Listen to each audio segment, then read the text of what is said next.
Correct me if I'm wrong, but I'm guessing that you clicked on this video because you're one of the weakest guys in your friend group and you're not happy with your current level of strength. Well, that was me just 2 years ago when I could barely bench 95 pounds while my friends could easily bench 50 more pounds than that. I remember how pissed off I was because it seemed to me like I simply had worse genetics. This is because my friends, they didn't follow any consistent workout plan, yet they were much stronger than me. Well, fuck genetics, because I'm now the strongest guy in my friend group, and I'm benching 170. So that's 75 pounds in 2 years.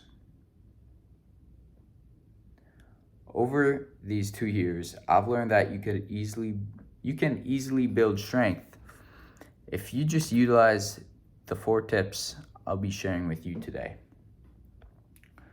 Now, the first one is consistency. Now, the only reason I was able to rapidly increase my strength over the past 2 years is because I was extremely consistent. I wanted to get stronger so badly that I was willing to sacrifice hours of my time in order to catch up to my friends. So, if you're not ready to make a real commitment like this, I seriously suggest that you click off this video.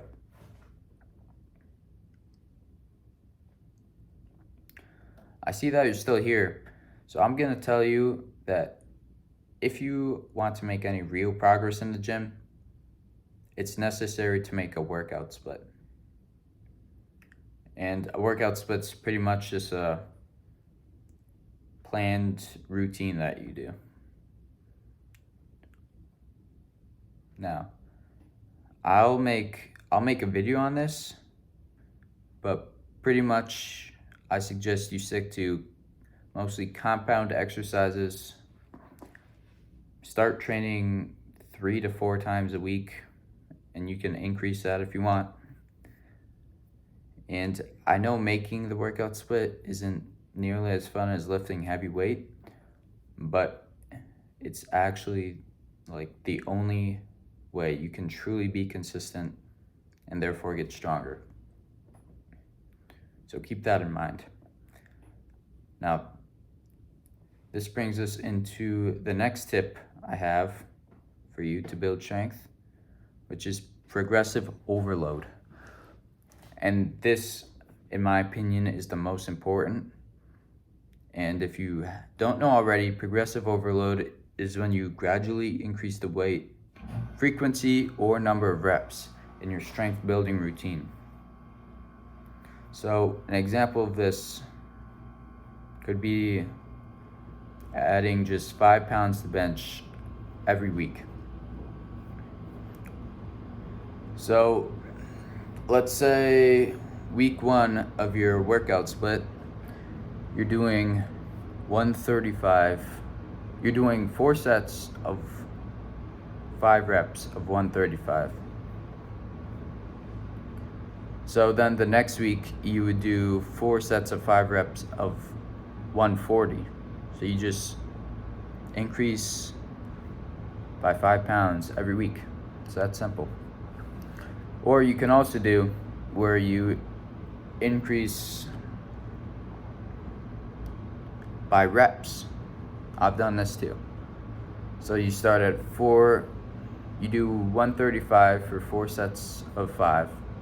And then the next week, you do 135 again, but for 4 sets of 6. So you basically add a rep.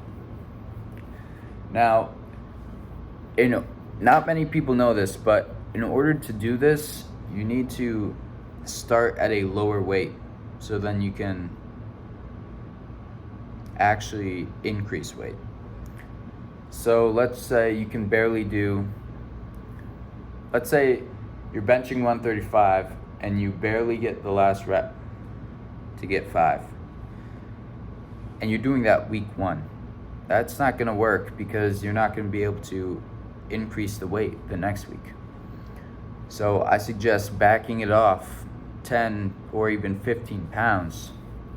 So then you can actually make the 5 pounds increase and therefore utilize progressive overload.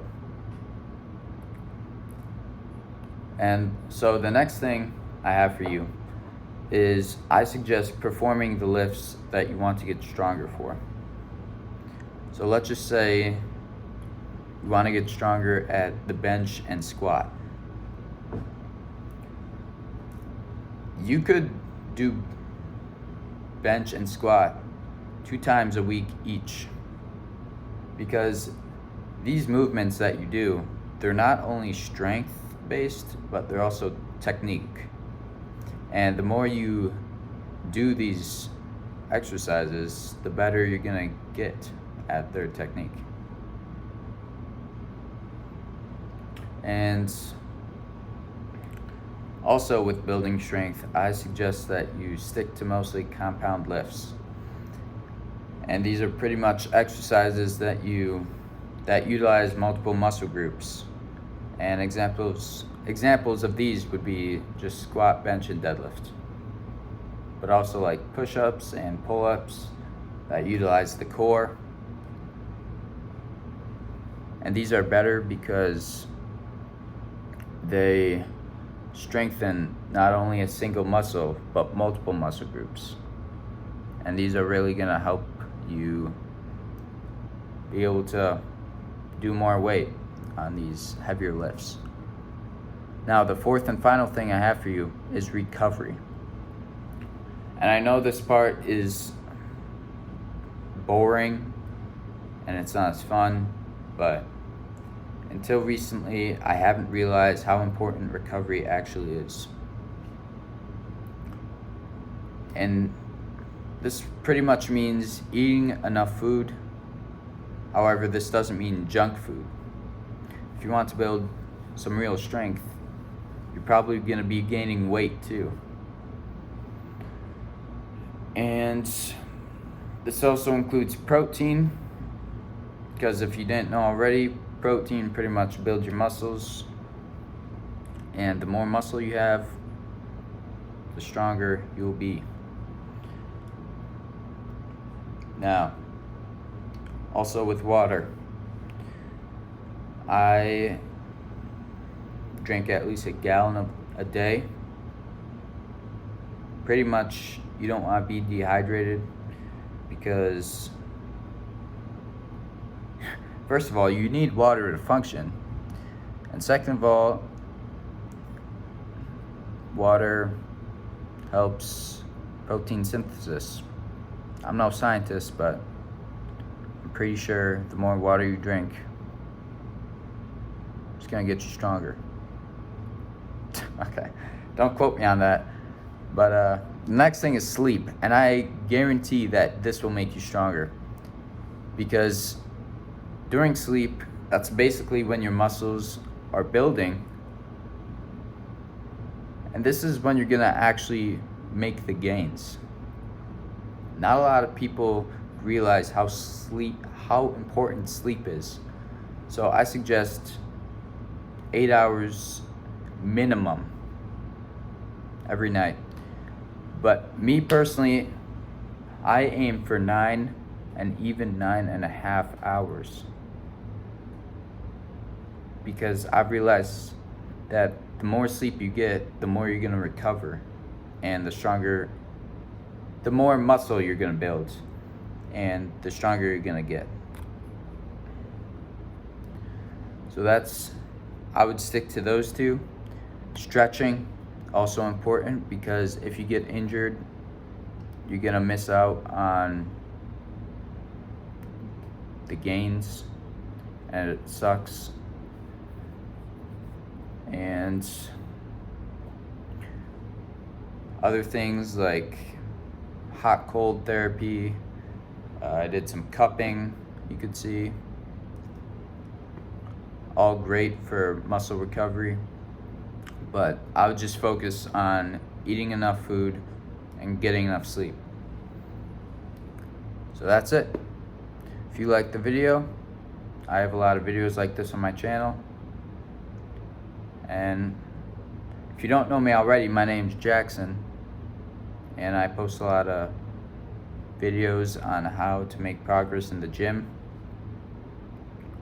So if you like my content, check out some of my other videos, and I'll see you in the next one.